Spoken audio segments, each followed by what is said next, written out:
വർഗീസിൻ്റെ അമ്മ പൊന്നമ്മ കിണറ്റിൽ ചാടി മരിച്ചു. അതും ഇത്രയും ആഴമുള്ള കിണറ്റിൽ. പൊന്നമ്മയുടെ ഒരേ ഒരു മകനാണ് ഈ വർഗീസ്. അച്ഛൻ പോലും ഇല്ലാത്ത ആ മകനെ വിട്ടിട്ട് പൊന്നമ്മ ആത്മഹത്യ ചെയ്യണമെങ്കിൽ എന്തെങ്കിലും കാരണം കാണുമല്ലോ. കാരണമുണ്ട്, അതും വ്യക്തമായ കാരണം. ആ കാരണക്കാരൻ ആരാണെന്നറിയാമോ? ഈ പൊന്നുമോൻ വർഗീസ്. വർഗീസ് ഈ പെറ്റമ്മയെ കിണറ്റിൽ തള്ളിയിട്ട് കൊന്നതാ. ഞെട്ടിയോ? ഞെട്ടാൻ വരട്ടെ. ഇനി എന്തിനായിരിക്കും സ്വന്തം മകൻ ഈ കടുങ്കൈ ചെയ്തത്? പൊന്നമ്മയുടെ ചേച്ചിയുടെ വാക്കുകൾ ശ്രദ്ധിച്ച് കേട്ടാൽ ആ മകൻ കാണിച്ച പണി നിങ്ങൾക്ക് മനസ്സിലാകും. ശ്രദ്ധിച്ച് കേട്ടോ. വർഗീസിന്റെ വല്യമ്മച്ചില്ലേ? വല്യമ്മച്ചി സംഭവം എപ്പോഴും അറിയുന്നത് എപ്പോഴായിരുന്നു? ഞാനും അന്നാരൊക്കെ അറിയുന്നത്. എവിടെ സംഭവം? ആണ്ട് ഇവിടെ ഇല്ല കിഴക്കേ വീട്ടിലാന്ന് എനിക്ക് തോന്നി.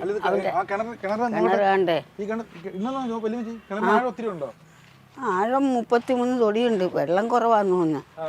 വെള്ളം കുറവാ. ഞാൻ എനിക്കറിഞ്ഞൂടാ ഇങ്ങനെ ഒരിതൊന്നും നമുക്ക് അറിഞ്ഞൂടാ മക്കളെ.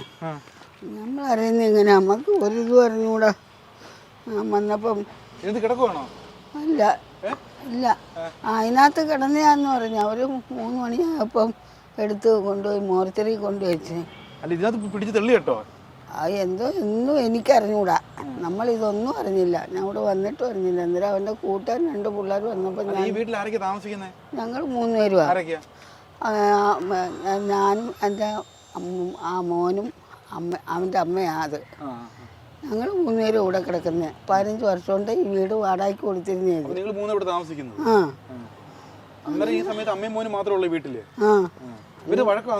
ഇല്ല, വഴക്കും മയ്യാവേലി ഒന്നും ഇല്ല മോനെ. വഴക്കും മയ്യാവേലി ഒന്നും ഇല്ല. യാതൊന്നും ഇല്ല മോനെ. മോനെ എന്ന് വിളിച്ച് ചെല്ലുന്നതല്ലാതെ യാതൊരു വഴക്കും ഇല്ല. ഞാൻ പോയപ്പോഴും എൻ്റെ മോള് ചേച്ചി എവിടെ പോയാ? ചേച്ചി പള്ളിയിൽ പോയാന്നു. ഞാൻ പറഞ്ഞു പള്ളിയിൽ പോയാ. ഞാനേ പള്ളിയിൽ പോയിട്ട് ഒരു തുള്ളി വെള്ളം പോലും തിളപ്പിച്ച് കൊടുത്തില്ലായിരുന്നു. ഇല്ല.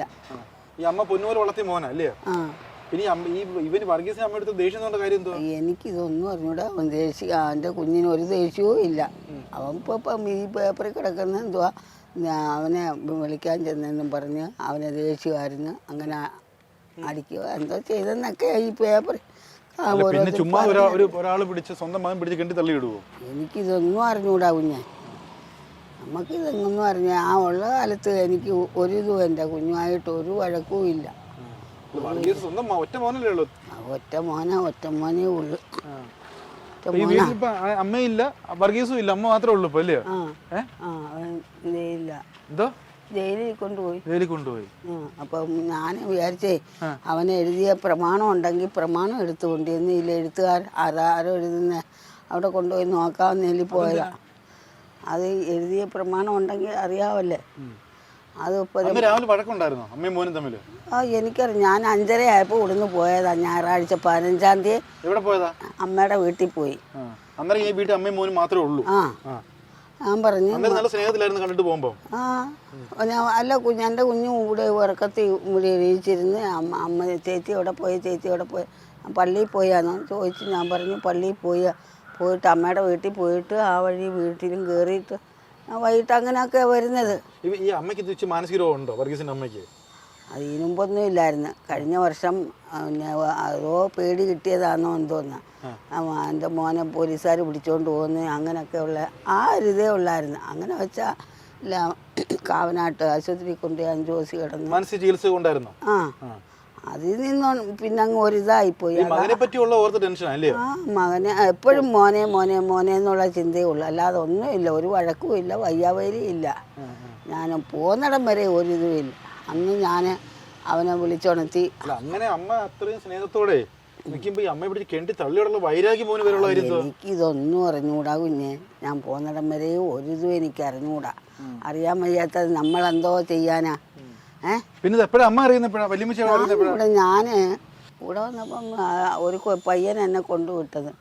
അങ്ങനെ അവിടെ വന്നപ്പോൾ ആ കൊച്ചെന്നോട് പറഞ്ഞ് ഇതുപോലെ ആനച്ചുട്ടമ്മക്ക് ഒരു അമ്മച്ചി കിണറ്റി ചാടിയെന്നൊക്കെ പറഞ്ഞ. അതൊന്നും എനിക്ക് അറിഞ്ഞൂടാ. അല്ല, ഇവിടെ വന്നപ്പോൾ ഇവിടെ ഇല്ല. അല്ല, അന്നേരം ഇവിടെ പിന്നെ കൂട്ടുകാർ പിള്ളേർ പറഞ്ഞ് 2 പിള്ളേർ പറഞ്ഞ് ആശുപത്രിയിലാന്ന്. അങ്ങനെ അറിഞ്ഞ അന്നേരം സ്വന്തം ഏറ്റവും ഇളയ അനിയത്തി. ഞങ്ങൾ 6 പേരാ. ഇത്രയും ഇത് എവിടെ എങ്ങനെയായിരിക്കും ഇവിടെ ഇരുന്നപ്പോൾ തള്ളിയിട്ടായിരിക്കുമോ? അമ്മ കേട്ടതെന്തോ? അത് ഇപ്പോൾ എല്ലാവരും പറയുന്നത് നമുക്ക് എടുത്ത് ഇട്ടതാന്നാ പറയുന്നത്. അവൻ ഞാൻ വൈകിട്ട് ഇവിടെ കൊണ്ടുവന്ന്.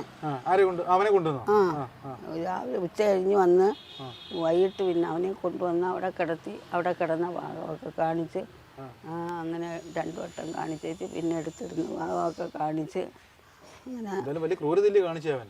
അതാ പറഞ്ഞ് ആ പ്രമാണം എഴുതി മേടിച്ച് എങ്ങോട്ട് മാറ്റി എന്തോ അറിഞ്ഞില്ല. ഇനി അത് തെളിയിക്കണം. പ്രമാണം ഇനി എഴുതി എവിടെ വെച്ചെന്നുള്ള ആ വസ്തുവിൻ്റെ പ്രമാണം 15 സെൻറ്റ് വസ്തു അതൊക്കെ എഴുതി അങ്ങ് എടിച്ചില്ലേ. എന്നോട് മാനസികരോഗി അമ്മയെ ശല്യമായിക്കൊണ്ട് എടുത്ത് തള്ളിയിട്ടതല്ലേ? ഞാനത് ഞാൻ പറയത്തില്ല. ഒരിക്കലും എൻ്റെ സഹോദരിയെ ഞാൻ പറയത്തില്ല.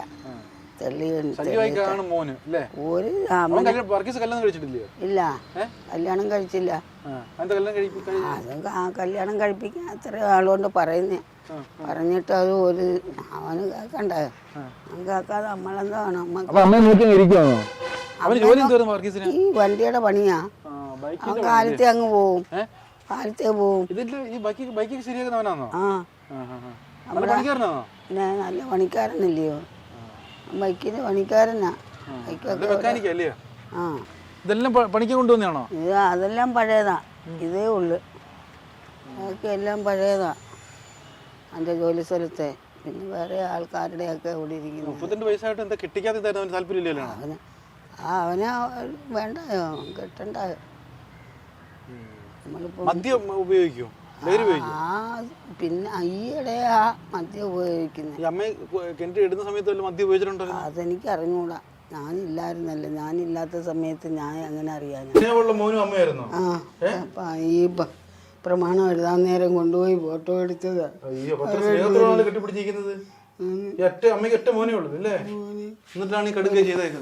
ഒരു മോന് ഒരു ഓട് ഇവിടെ വണ്ടി ഇടിച്ച് മരിച്ചു.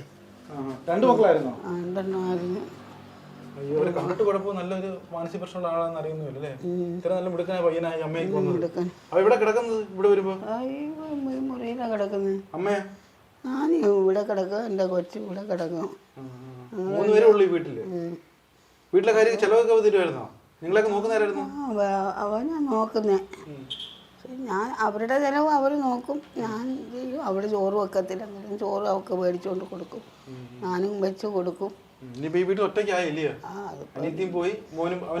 അതിപ്പം ദൈവത്തിൻ്റെ ഓരോ കാര്യങ്ങളാ. ദൈവത്തിൻ്റെ ഓരോ കാര്യങ്ങളല്ലേ നമ്മളെ.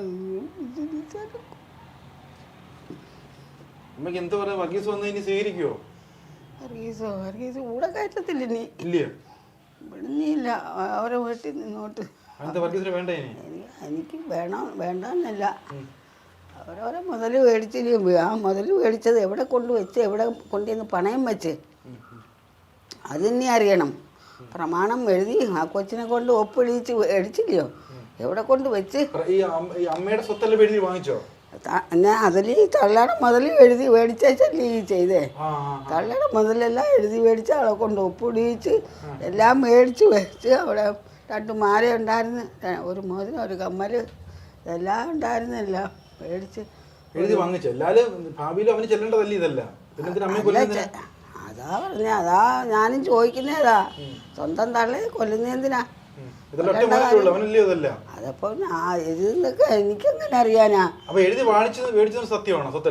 പിന്നെ ഇങ്ങനെ ഈ സംഭവം നിങ്ങൾ എപ്പോഴാണ് അറിയുന്നത്? ഇങ്ങനെ നമ്മളെല്ലാം കഴിഞ്ഞതിന് ശേഷം അറിയുന്നത്. അതിങ്ങനെ പൊന്നമ്മ കിണറ്റി വീണെന്ന് മാത്രമേ അറിയത്തുള്ളൂ. പിന്നീട് നമ്മൾ പോലീസെല്ലാം വന്നതിന് ശേഷം അറിഞ്ഞത് ഇങ്ങനെ എടുത്ത് ഇട്ടയാന്നുള്ളതും നമ്മൾ പേപ്പറിൽ കണ്ടതിന് ശേഷം അറിഞ്ഞത്. അങ്ങനെ വർഗീസ് ചെയ്യുന്ന ഒരു പ്രതീക്ഷയില്ല. നമുക്ക് വർഗീസ് ചെയ്യുന്ന പ്രതീക്ഷയില്ല. വർഗീസ് വർഷാപ്പിലൊക്കെ പോയി ഒരു പാപ്പ കഴിച്ചിട്ട് മദ്യപാനമുണ്ട്.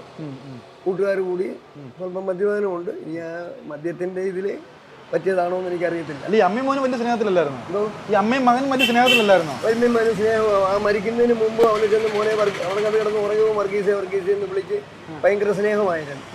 പക്ഷെ എന്തോ പറ്റിയെന്ന് നമുക്കറിയാൻ വയ്യ. ഇതിനകത്ത് ഇവിടെ സ്വത്തെല്ലാം എഴുതി വാങ്ങിച്ചെന്നൊക്കെ പറയുന്നു വല്യമ്മ. കറക്റ്റായിട്ട് അറിയാൻ വയ്യ. വല്യമ്മയല്ല, വല്യമ്മ പേരിലെങ്ങാണ്ട് കല്യാണത്തിനെങ്ങാണ്ട് 15 സെന്റ് എഴുതി കൊടുത്തെന്ന് പറയുന്നു. എനിക്ക് കറക്റ്റ് അറിയാൻ വയ്യ. അതിന്റെ പേപ്പർ എങ്ങാണ്ട് കണ്ടില്ലെന്നോ അതിനാകുമ്പോൾ എനിക്ക് അറിഞ്ഞൂടാ, വഴക്കൊക്കെ കൂടി എന്ന് പറയുന്നതായിട്ട്. കറക്റ്റായിട്ടുള്ള എനിക്ക് അന്ന് അതിനെ പറ്റിയുള്ള അഭിപ്രായം അറിയത്തില്ല. ഇവർ വീട് വിട്ട് റോഡിലൊക്കെ ഇറങ്ങി പോകുമ്പോഴത്തേക്ക് വർഗീസിനെ വിളിച്ച് ആൾക്കാർ ചീത്തയൊക്കെ വിളിക്കുമായിരുന്നു. അമ്മ കാരണം ഇവന് ഒത്തിരി ബുദ്ധിമുട്ടായിരുന്നോ? ബുദ്ധിമുട്ടുണ്ടായിരുന്നു എനിക്കറിയത്തില്ല. അവന് തമ്മിൽ പ്രശ്നമുണ്ടെന്നറിയാം. അവർക്ക് വലിയ സ്നേഹമായിരുന്നു. അവരാഹാരമെല്ലാം വെച്ച് കൊടുക്കുകയും കാര്യങ്ങളെല്ലാം ചെയ്യുമായിരുന്നു. പിന്നെ വേറെ പ്രശ്നങ്ങളുണ്ടോന്നൊന്നും, കാരണം വേറെ രീതിയിലുള്ള അവരെ അവർ കല്യാണം കഴിച്ച് അങ്ങനെയുള്ള കുഞ്ഞുങ്ങളൊന്നും അല്ലല്ലോ. അവരെ കല്യാണം കഴിക്കാൻ ഒരു മോനാതെ അവർ കല്യാണം കഴിക്കാതുള്ള മോനല്ലേ? കഴിച്ചല്ല, മൊത്ത അവരുടെ ഭർത്താവാ? ഭർത്താവില്ല അവർക്ക്, ഭർത്താവില്ല. കല്യാണം കഴിക്കാതുണ്ടാകും ഞാൻ വേറെ രീതിയിൽ. അപ്പൊ അതാണ് കല്യാണം കഴിച്ചതല്ല. അപ്പം അത് കാരണം അവന്റെ സ്വഭാവം ഇപ്പം നമ്മുടെ വാട്സപ്പിലും ഇതിലും എല്ലാം വന്നിരിക്കുന്നത് അവനെ എടുത്തിട്ടെന്നാ പറഞ്ഞത്. അതിനകത്ത് എടുത്തിട്ടെന്നാ പറഞ്ഞത്. അവൻ തന്നെ പറഞ്ഞെന്നാ പറയുന്നത്. പോലീസ് കുറ്റേറ്റ് പോലീസ് സ്റ്റേഷനിൽ അവൻ തന്നെ പറഞ്ഞു അവനെ തന്നെ എടുത്തിട്ടെന്ന് പറയുന്നു.